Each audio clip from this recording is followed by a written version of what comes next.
गुजरांवाला मुस्लिम league नून की chief organiser Maryam Nawaz ने कहा है कि इमरान डायरी का ट्रक ड्राइवर समेत पकड़ा जा चुका है और इल्ज़ाम लगाने वाले आज मुझ पाते फिरते हैं। उनका कहना था कि मुश्किल माशी हालात में डूबा मुल्क पहली बार हमें नहीं मिला। मुल्क मसाइल में जब डूब जाता है तो नवाज शरीफ और शहबाज शरीफ को आना पड़ता है। मरियम नवाज ने कहा है कि साजिशों की साजिश है कि मौशियत ना संभाले, लेकिन हमेशा की तरह शेर ही कौम को मसाइल और इन्हें पैदा करने वाले गिदरों से निजात दिलाएगा। उन्होंने कहा है कि इमरान डायरी का ट्रक ड्राइवर समेत पकड़ा जा चुका है। इल्ज़ाम लगाने वाले आज मुझ पाते फिरते हैं। पुतली तमाशा करने वाले घरों में कैद हैं।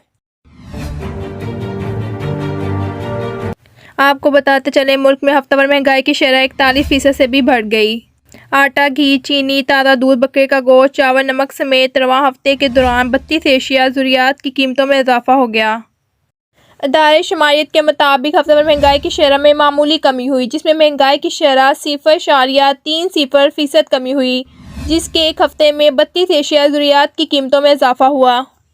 अदारा शुमारियत के मुताबिक आटा, घी, चीनी, ताज़ा दूध, बकरे का गोश्त, चावल, नमक समेत रवां हफ्ते के दौरान 32 एशिया ज़रूरियात की कीमतों में इजाफा हुआ। 8 एशिया की कीमतों में कमी हुई, जबकि 10 में